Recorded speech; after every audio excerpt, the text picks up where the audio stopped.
Blog Talk Radio.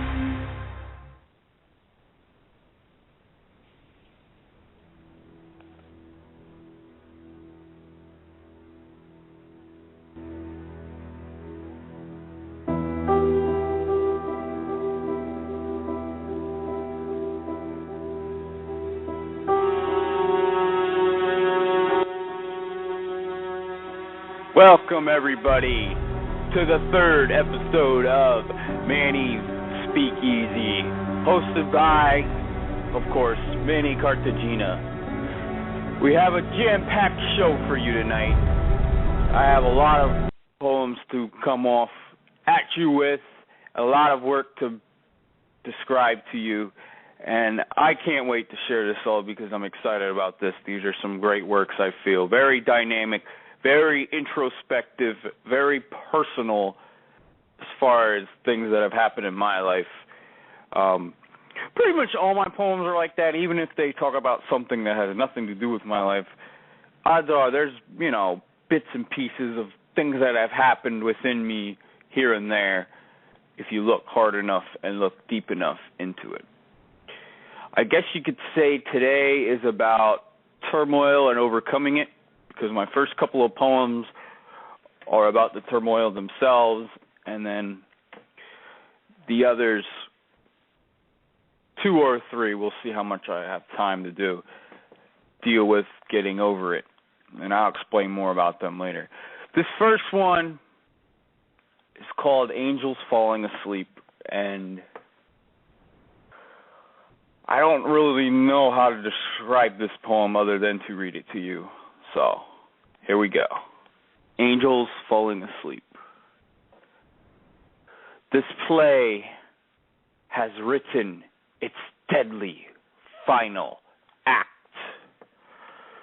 To remain amidst these remains would be toxic and or suicidal, but a valuable lesson learned. Even as those screams of excruciating pitch and violent thuds of poles and buildings crumbling shout their frightening sound through the air, I know I must learn something from this. I know what I should know, though I don't yet. I never learned from all those mistakes my supposed mentors shouldn't have made. I had enough examples of the right guiding me to prosperity. I had enough villains growing up to show me wrong. Never learn, they say, from your past, and you will repeat history. Destiny has found me. It found me quick. My guardians were not angels, and neither was I.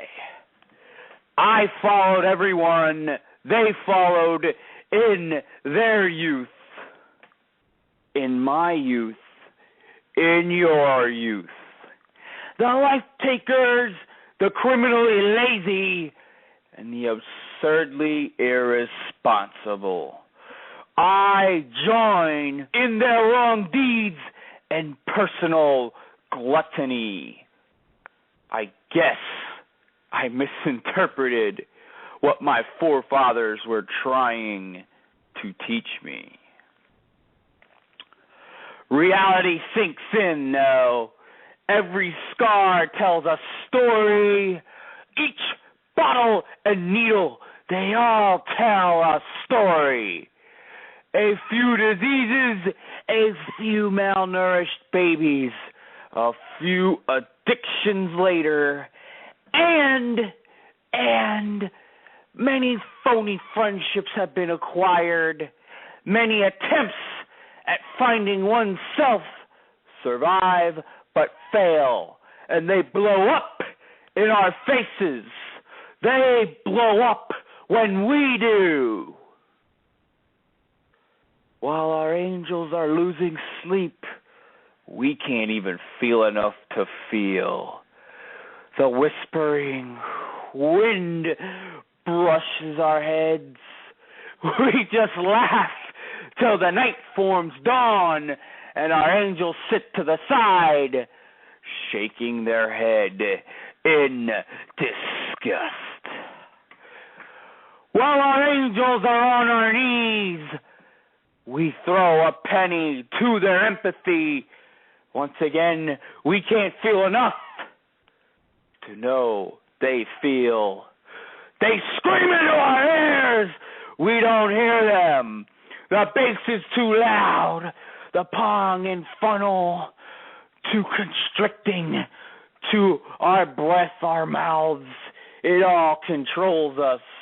The beat, the need, the beat, the need, the beat, the need for being a need or a beat takes over everything. Come one, come all, come people, file into the depths of us, purse your worth unto a gun, sell your soul for a fierce hit, deceive yourself into liking the buzz. As we sit on the corner nearing the end of the fray, and the flame torches the end, the gasoline trail lines up to the club, the rope guides the flame. They blow up when we do. These farcical relationships burn into what's left of our souls. Maybe these fists flailing or the alcohol poisoning is real. Maybe the violent convulsions or the irregular heartbeats are real. Maybe that infant screaming into the night or the mother who is on her deathbed watching her kid watch her die is fucking real. Most of us can't even tell. We're too tripped out, burned out. Yeah, pun intended. Or too blissfully ignorant to notice. The squirming angels can barely bear to watch. Tick, tick, tick, tick, tick. Few seconds. Tick, tick. Oh, any acres. Burn into hell. The perusing bastards line up into charred shards, dangling and dissolving in the air. Did you hear what I said? Dangling and dissolving into the air. Too bad they couldn't save themselves. Arsonists may have laid it all out, orchestrating the clever hit. But it was the angels who had enough. Too much. I look around. 360-degree slow turn unmasks the empty world that has sunk below the flames. I am all alone, the only one. What do I do now?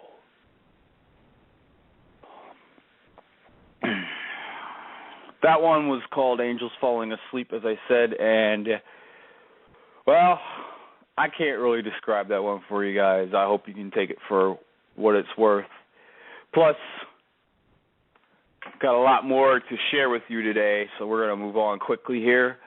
This one's called Hospital Visit, and as the title states, while I've been in hospitals before, I've never been in for serious conditions. So I tried to imagine myself what that would feel like, and this is what I came up with.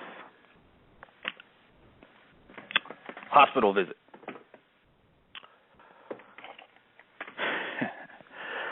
Eyebrows shaved, crutches at ease, white tape adorning every limb, cast whiteouts, don the sheets and sever your mind.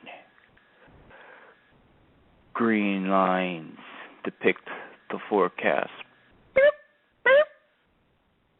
Green line rules you,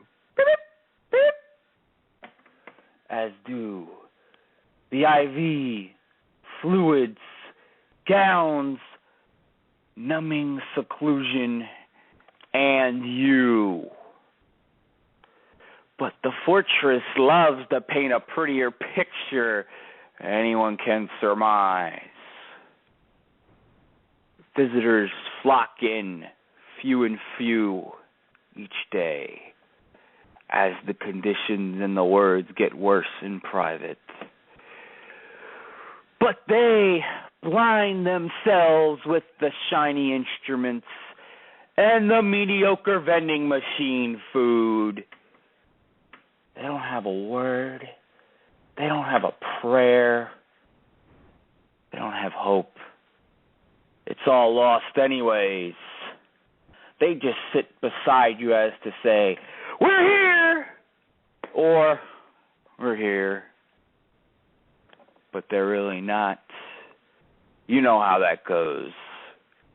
Don't know what to do, say, or even what inflection to speak with. If they really cared, they'd know what to do. The plug isn't hard to pull. The doctor isn't hard to persuade. Staring at peace, harrowing the quiet slumber, receding the zest for their visits. Your eyes blink less and less every day. They can't tell. They're veiled by the papers and what they say. You know the truth. You know the pain. You know the machines can only go so far, and they only exacerbate the condemnation. Nowhere to go. You sit there to rot. Nowhere to run. You torture yourself just to know you're alive.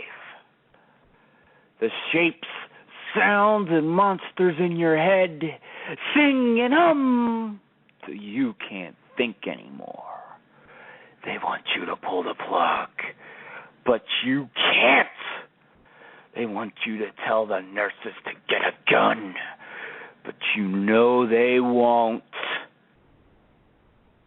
So, as she comes in, your mindset only sees sets.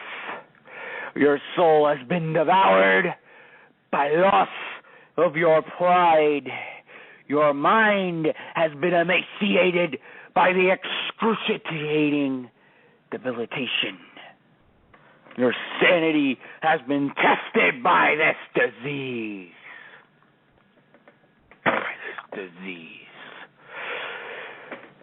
She just wants to pour some more of that wretched applesauce down your throat, even though every gulp pierces your esophagus like bullets putting holes in your stomach. She just wants to help you, but you're beyond help.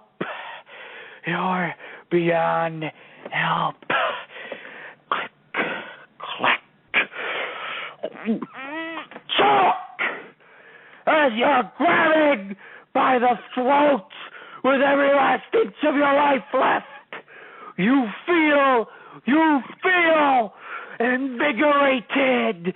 You feel undaunted. All the tools are by me. all the blood-sucking machines and all the satin-lined beds, all of that shit disintegrate as thoughts in your head and disappear as you squeeze harder and harder and harder. The rush may damn you, but it also exalts you. The adrenaline feed pace a smile on your face, and time slows down to 0. You enjoy as she gasps for air, whistling in utter righteousness. You gyrate all over the place like in a peculiar sort of Irish jig. Moving never felt so good or unusual. You have been reborn. You have come alive. You have died. I am alive.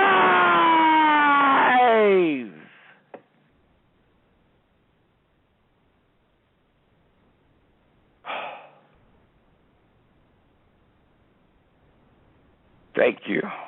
That one was called Hospital Visit.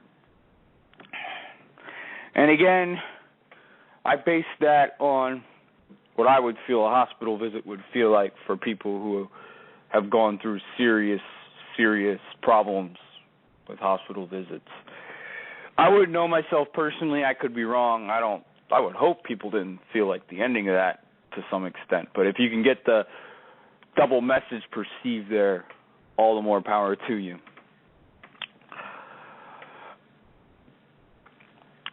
Next one, rear view mirror. Again, we're just rolling along here. This one is a new piece.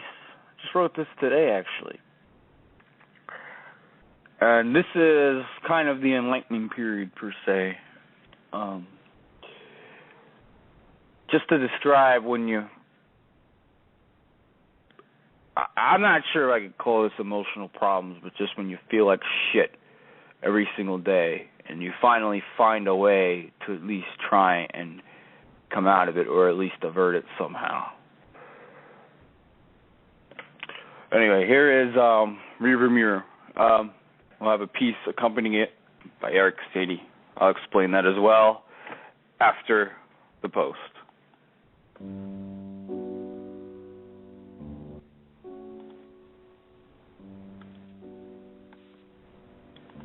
There are some weeks where I feel like this every day. My enmity is pressed up against my clarity. My unity within myself is face to face, proverbially, of course, with the anger that intends to hold me back. Frozen at once, it craves for me to be. My rage may hold me back in this time or a past time, but I will not let it anymore. This will be a tool, a weapon against itself. I drop the sword upon the sword. I remember when everything was so simple. I remember when waking up wasn't fraught with emotional dysfunction, indecision, or outside upheaval. Fuck that! That has never been true. I have always cradled chaos like a mom does a baby. I have enjoyed it. I have grown comforting to it. Even if my own inner thoughts, only my own, delved the shelf of insecurity or insignificance, felt normal. I've never felt normal, though. I've never felt one. I've never felt a part of something. The family transgressions or petty dramas heaped into my self-fulfilling prophecies. I never looked into the mirror to find the constant. Variable I was. I never looked into myself. I never tried to see the common image. I was that. I never tried to make anything better. Excuses were of the kid. I was a kid. That can no longer be used. I still feel like a kid inside, though. Maybe that's my fault, too. However, I have a shelf life like everyone else. My youth has a shelf life like everyone else. I intend to pursue the preservation of it as long as I can. I intend to look into myself and repel outwards the pain I never let go of. It's a shame, it's a damn shame, when good people don't try to better themselves. Maybe, just maybe, they are not really good. But I cannot worry about them and must shout out to myself all the demons inside of me and let them evaporate in the hot air. The rear view looks so much brighter now that I know who I am and what I am. They tried to take so much of me and from me. I tried to belittle myself so far to ensure I need no future. I am my own future. The beatings, the words of disapproval, the schemes to interrupt my movement, warranted, I might add, my movements. The rash ignorance to deem me obsolete. All of the people who tried to put me down so everyone is on their level. Fuck you all. I am leaving you in the past. You need not have a place in my present or future. For my own bad half, for the voices whispering in me into perilous self-doubt or self-hate, for the dreams of nightmares connecting the bad pictures to the insecurity I had, thinking they might become reality. For the insolent measure to scam away my pride or to give me too much.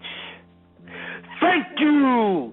I am clear enough to focus on eliminating all of this, all of you.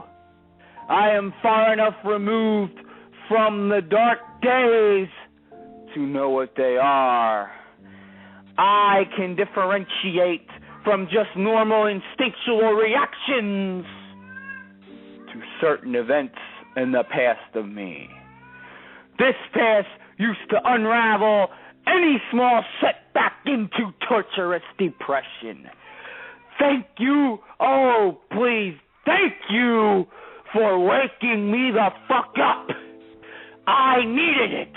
I needed it bad.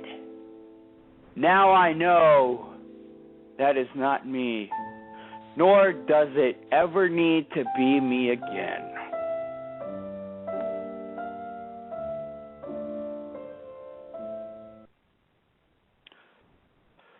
That was called Rearview Mirror. And again, as I have stated, that pretty much sums up to me what a rearview mirror would probably encompass as far as the experience it goes. Moving on. Last piece today, Born Again. This one, well, I think you can figure it out by the title what this means. Cut, spit, laugh it all out, drain, stain, pour it all out. Robotic to the pain, semblance, maybe existential, rights, extension to fantasy, excoriates a need for need, or inhibits it. I'm not sure yet. We all win, we all drink, we all smoke, we all pop, we all shoot, we all die. Undirected and malnourished, I hastened attempt and attack. I sold all my seeds. Tension drew down. Heroes screamed hallucinations. I took a hit and a sip. Not like before. Drowned my fears in my lack of control. They laced up the threads, bowed me with crosses and papers, signing away my misdirection, facing deities of past lives. Entropy reversed, hope cast spells, singing faces, warm blood, and harrowing phrases grant me acceptance.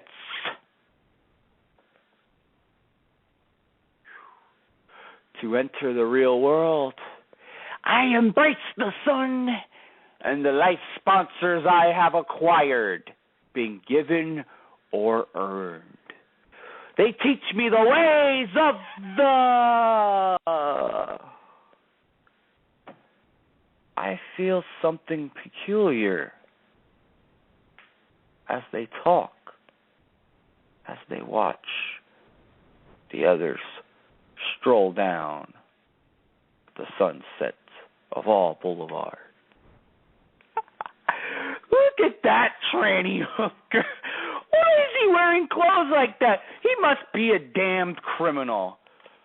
Satanists with their pentagrams and black outfits makes me sick. All these hateful, spiteful denominations, judgments. I thought judgment wasn't here yet. I thought the day you died, only then judgment occurs. Wait! Am I judging now? Am I looking at them a certain way? Am I perceiving the unreal? Somebody tell me. One turned back to me before running off to the bar like his life was in danger if he didn't. Yes, doesn't it feel great to be born again? Doesn't it feel great to be born again? That was Born Again. I guess you can all figure out what that was all about. That's all for today. Time is running out. This was a packed show. Thank you all for listening, or who will listen. I really appreciate it. And once again, we need some callers on here, man. We need some callers. I want to hear some other people's work, too. I feel as though my work is good, but I want to hear it. I'm sure people got something better. All right, just to review the songs that were played today. The beginning was by Jean-Pierre Taïb, Running After My Fate, the song. The song playing during Rearview Mirror was the Trois Gymnopedies by Erik Satie, an incredible artist. I encourage all of you, young and old, to look him up. The set list today: Angels Falling Asleep, Hospital Visit, Rearview Mirror, and Born Again. Thank you all for listening. Have a great day. See you next week, next Wednesday. I'll be talking political, so you know I'll have some anger. Thank you all. Goodbye and good night.